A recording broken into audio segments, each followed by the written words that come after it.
our maiden voyage, so to speak, at Pepperwood, doing a retreat there, and I'm excited. I'm a little scared. I'm just so curious that we're entrusting ourselves to this invitation and finding out what this land and this place and this invitation, uh, how we can enter it and it can enter us and be of service on this earth and in this time. It's a pretty amazing place that we're going to get to spend time.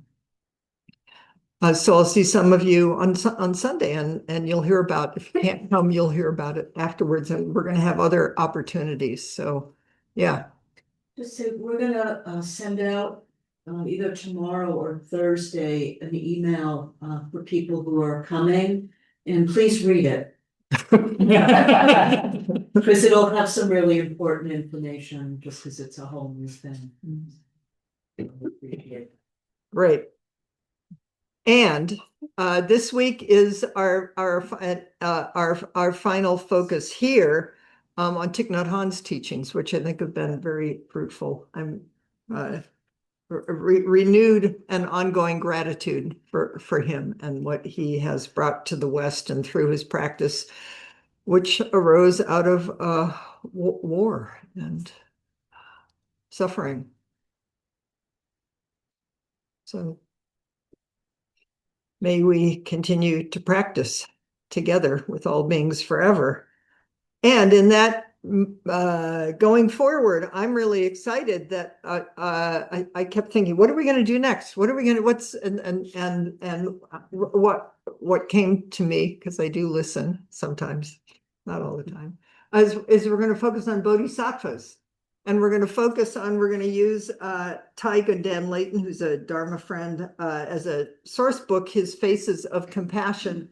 And we're going to focus on the archetypal bodhisattva, pictures of, you've seen pictures of Avalokiteshvara and of Manjushri, the archetypes, traditional archetypes, but we're also going to use Mayumi Oda's, Mayumi Oda, who's also a friend from Green Gulch, who took them and turned them into female goddesses. So she's going to help us play in this and not get stuck with some idea about, oh, these are just like something that came to us from Asia or something. Whatever we might do. And then we're going to take these archetypes and find out what they might look like in these times. Because we are bodhisattvas. There are bodhisattvas arising. We need bodhisattvas. And so I'm hoping it's a great encouragement for all of us to ground in the bodhisattva archetype and to entrust ourselves to it as it ain't out there. It's right here. And amazing, the archetypes are really beautiful. So that's my commercial for what we're going to do next. And having said that, and Amy's here too. And having said that, I'm going to pass it to Constance. Oh, yes, and I have to give up my computer. This is really hard, but I can do this. I get you too. Okay. All right. Can you make it so that it's a gallery view? Yeah. So said I was going to do that too. Let's see. So I don't want us to look at myself. Yes, understandable. Do the same thing. That would make me very angry. Okay. I was thinking while we were meditating, it's like anger is very complicated. And I've revised this talk so many times. I don't know if it's coherent at all, but we're going to go with it. So I have a different version of it's got the red Enzo. I'm also going to use just one little bit thing from Branching Streams. So, okay. Thank you for being here. So I'm going to give a talk about anger today. And I want you to know that in addition to sharing what I've learned from Thich Nhat Hanh about what he said about anger, and he's said a lot about anger, that I'm also talking to myself. Why? Because I'm not very good at anger. And I tend to avoid conflict at all costs. Make sure, can you guys hear? Should we close the door? Are we okay with the door open? Can you guys hear? So before I started writing this talk, I asked my friends in kind of a sarcastic way, can you see me giving a talk about anger? And they immediately and emphatically responded, yes. Yeah. I was surprised because I saw myself as being like the last person to talk about this topic. But here I am. And I'm going to share with you some of my thoughts about Thich Nhat Hanh and anger. Thich Nhat Hanh, as I said, has said a lot about anger. He's done books and he's done talks and he's done interviews. And there's been a lot to find out. There's a lot to find out there. And he's very organized and he's very direct. And there's lists of every aspect of anger, of how to get rid of anger, which we know is impossible, to how to talk with somebody when you're angry, and how to approach a person who is angry with you. But I will only be able to scratch the surface of this topic. There are many sources of information out there, and so check them out. I especially enjoyed listening and watching Thich Nhat Hanh talk about anger. He comes across so compassionate and tender. He also shares some of his own struggles in life around anger, tragic and saddening events about boat people and pirates and young girls. You can see that he holds it very close to him. And you can imagine that his heart, though it's very big, it's also breaking. He was talking in one thing that I listened to, he was talking to a young girl in Plum Village. The girl is about 10. And she asked him, when I am angry, how do I let my anger out? Thich Nhat Hanh paused for a moment and said, do you think that anger is something that happens on the outside? The girl gave a sweet little shoulder shrug. And Thich Nhat Hanh went on to talk about how we can learn to take care of our anger. That anger is the mud. The mud/anger doesn't feel good. It's uncomfortable. And we tend to want to get it out of our bodies, throw it away. But there is a saying, as we all know, no mud, no lotus. You need to have mud in order to grow beautiful lotus. Maybe we don't want to throw out this mud. We want to transform it into a lotus. One time I went over to Barry Mason's house in Sebastopol. She was a longtime practitioner for Dharma Heart Zen and a member of our Sangha, and she died a few years ago.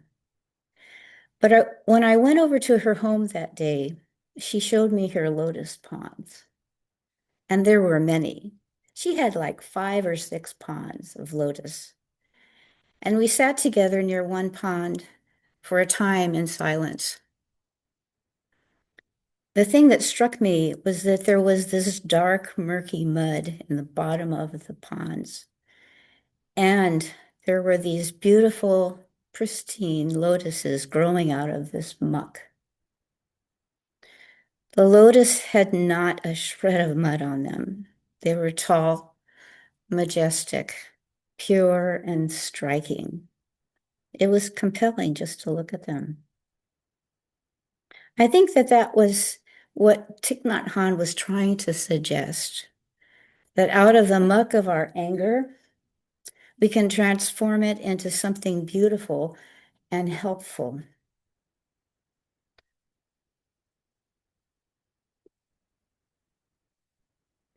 That we can make good use of our anger. He makes the point that anger is an inside job. I know for me that when something makes me angry, it's that person that makes me angry. He or she did that to me. It definitely feels like an external problem out there. If I can just make that person stop or change or be different, then I wouldn't be angry anymore. Thich Nhat Hanh says, anger keeps us from understanding the whole picture. We think, how can we feel loving toward the person who is making us so miserable? We may even want to punch them or lash out or smash things. So when I'm angry, I don't understand the whole picture. I think that I understand the situation completely.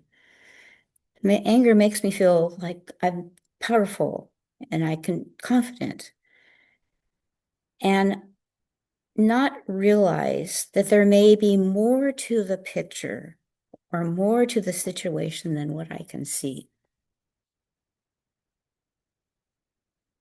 Thich Nhat Hanh says that if we respond out of anger, it just creates more anger.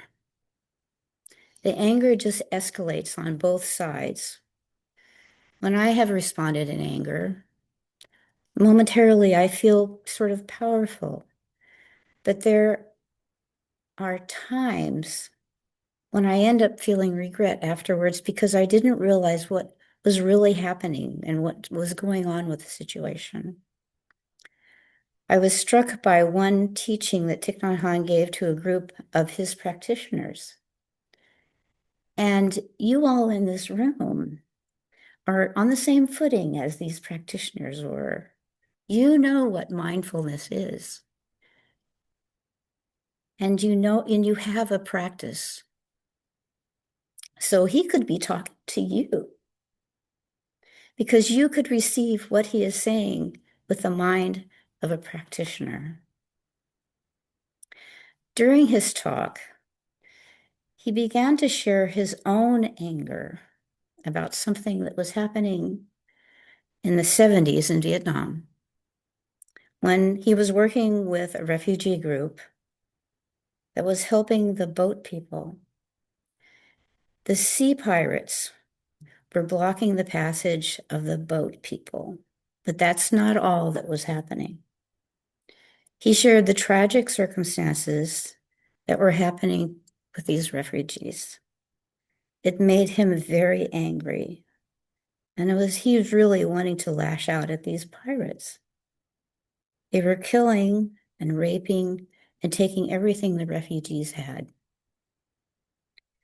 Here he was between wanting to shred these pirates and knowing that he could not in any way do that. How was he going to get beyond this situation? How is he going to proceed? Thank you. He described what he did instead, and that was to do walking meditation, zazen, and visualization. But how did he get to where he could do meditation and visualization in that situation? I actually mentioned this to Mary Ann because I was astonished that Thich Nhat Hanh was able to get beyond this tortuous situation. Mary Ann told me that she read the book that Sister Chan Tong wrote about Thich Nhat Hanh. It was kind of a biography. And she told me that during this situation where Thich Nhat Hanh was really struggling with this whole refugee issue, the Sangha saw that he was struggling greatly around the situation. And so they helped him by encouraging him to do walking meditation, zazen, and visualization. He had the support and the wisdom of the Sangha. They held him. Just by being present, they were there for him. In his talk, he described his visualization. In his meditation, he tried to visualize the life of the sea pirates and realized that their life must have been extremely difficult and caused them to do what they were doing. The poverty, the fact that there was no one there to help them, and the lack of education. He also realized that if he had been born in that same circumstance as the pirates, that he may have quite likely made the same decisions in order to survive and try to find a way, any way, to get out of the desperate life that the pirates lived under. So when he had this visualization and realization about the people who were making him angry and how tortured their lives were, he could no longer be angry, and his anger evaporated, and he felt compassion for them. This situation was very difficult for Thich Nhat Hanh, I think. Perhaps it caused him to really look very deeply at how it had impacted him. Listening to him describe it made me remember a poem he wrote called Please Call Me by My True Names. And I think some of you probably have read this or heard it. I'm going to read some portions to it. And I invite you to hear it afresh. Don't say that I will depart tomorrow. Even today, I am arriving. Look deeply. Every second I am arriving to be a bud on a spring branch, to be a tiny bird with still fragile wings, learning to sing in my new nest, to be a caterpillar in the heart of a flower, to be a jewel holding itself in a stone. I still arrive in order to laugh and to cry, to fear and to hope. The rhythm of my heart is the birth and death of all that is alive. I am the mayfly metamorphizing on the surface of the river, and I am the bird that swoops down to swallow the mayfly. I am the frog swimming happily in the clear water of the pond, and I am the grass snake that silently feeds itself on the frog. I am the 12-year-old girl, refugee on a small boat, who throws herself into the ocean after being raped by a pirate. And I am the pirate, my heart not yet capable of seeing and loving. My joy is like the spring, so warm, it makes flowers bloom all over the earth. My pain is like a river of tears, so vast it fills the four oceans. Please call me by my true names, so I can hear all my cries and my laughter at once, so I can see that my joy and my pain are one. Please call me by my true names so I can wake up, so the door of my heart can be left open, the door of compassion. The power of this poem is in its juxtaposition of the pirate and the girl, the frog and the snake, the mayfly and the bird. How can you hold both of these worlds? How can you have compassion for all of them? Yet having compassion for both is what Thich Nhat Hanh, I believe, is asking of us. When we are angry, we can only see one side, yet two sides exist. And the two sides are really both together. They are the mind of a bodhisattva. He said that the importance of the meditation and visualization was to use the image of the reality that you see to wake up and be reasonable, and to know that anger is not good for your own health and the health of those around you. But what is this image of reality that we wake up to? What does it mean? In my opinion or understanding, Thich Nhat Hanh is talking about the same thing that Suzuki Roshi talked about when he referred to things as they are. And I just wanted to read a quick little thing about what Suzuki Roshi said.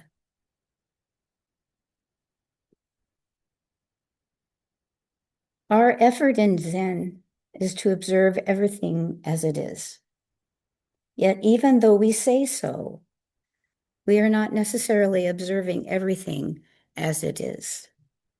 You say, here's my friend, over there is the mountain, and way up there is the moon.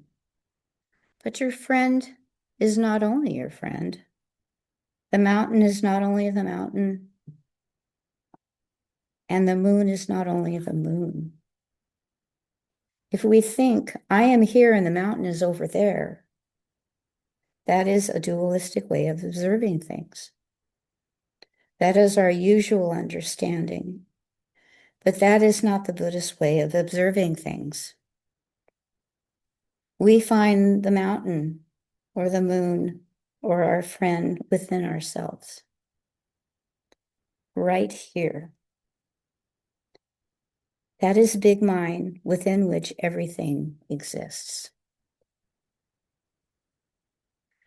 So waking up is the first bell of mindfulness. But he says that is not enough. We need to embrace the anger and the image of what is reality and continue our practice in order to gain insight. We need to develop this process when anger arises in ourselves.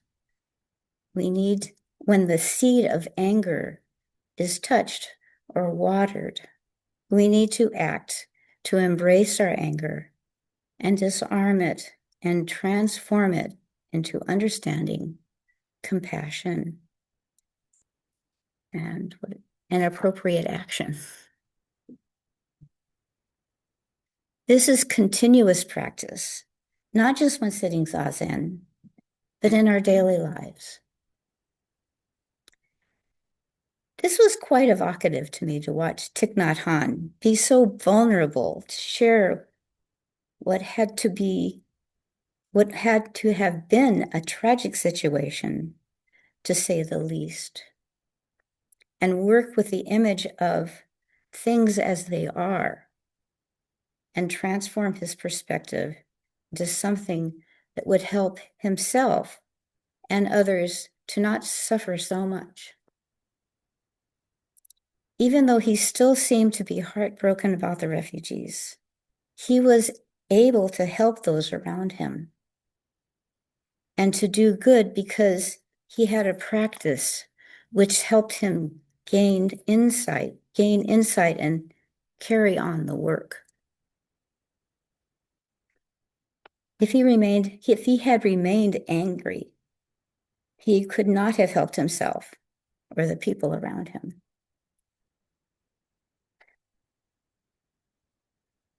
I wanted to share a story. I hope I have time. From my own life that helped me with anger.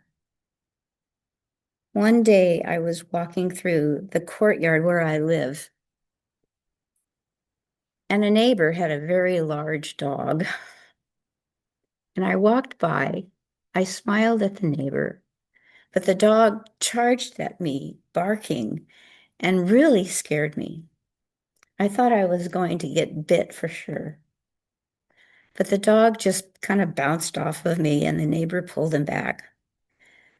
I sort of collected myself and I said, I'm okay. And then I continued on through the courtyard. But I turned into the parking lot away from the courtyard and I began to cry. I was surprised. The incident had really triggered me. I was surprised by my reaction, but I kept walking. A short time later, I found myself feeling really angry. How could she not restrain her dog? The dog barks at everyone. They didn't want to train the dog to behave. I was really hyped up about this incident. Over the next few days, I tried to forget about it, but I found that I was still very angry toward her and her dog. I also didn't want to take my anger out on her because this was not the first time that she had kind of inflamed some members of the community. I didn't want to pile on to her. But the issue just wouldn't go away. At the community, we have a group of people called the Heart Team. I decided to talk to them and see how I might resolve this problem. It felt good to talk about it in a safe place. I realized that the trigger came from way back. I had become this little girl that was chased by the dog and no one was helping her. I needed to embrace that young part of myself that was really scared. To help me and my anger, I decided that I would invite some people from the community to a forum about large dogs. During the forum, I told everyone who was participating about my past experiences with dogs and how those negative experiences had made me sensitive to dogs jumping and barking loudly. I asked those who had large dogs if they would keep their dogs on leash in the courtyard. And they sort of reluctantly at first agreed, but then they agreed that they would do that. And they would also curb their dogs when I was walking around. That was good enough for me. I found in the end, all of the big dog owners really tried to comply with my request. And since then, I haven't been jumped on by any large dogs. For me, this was a good learning. I found a way to not react to this neighbor in anger. And I also realized that I need to deeply listen to what's going on inside of me. What was the anger covering up? What was the triggering all about? It was useful to take a step back, talk to someone who knew about deep listening, find the courage to speak my truth to the community and to ask for the things that would help me. Deep listening is something that we can use with ourselves and with others to get beyond the veil of delusions, opinions, and past experiences. Thich Nhat says that when there is anger, compassionate listening is a practice centered on one single goal: to help people suffer less. Plum Village sets up a process for when someone wants to speak their feelings. First, no judgment, no analyzing, no advice, no correction. The person may have misunderstanding or unawareness, but your sole purpose is for you to just listen. Second, he suggests a technique that he calls emptying the teacup. Put your own opinions, views, and biases to the side, or emptying them out of the teacup, and let the other person's words enter. Third, continue to breathe and maintain your desire to help. So here's some final thoughts and a few takeaways. When I look at this process that Thich Nhat Hanh talks about, I see that in a way it's very much like Zazen. Empty your mind. Don't correct or judge yourself when you have thoughts. Just come back to your breath. We can do this on or off the cushion and should do it in continuous practice for ourselves and others. As Suzuki Roshi said, everything that we do, everything that we see, everything that we think is in big mind, whether we know it or not. As for some takeaways, we know that anger is an inside job, but also can provide useful energy to act skillfully. When we think that we know something about someone or some situation, keep your heart open to deep listening. And as Chris always says, appreciate your lunacy and ask for help. The first bell of mindfulness is understanding things as it is.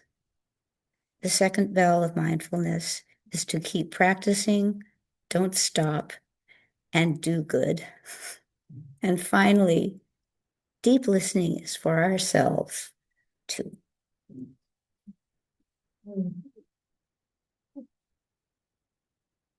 Thank you. Thank you. Thank you. Wow.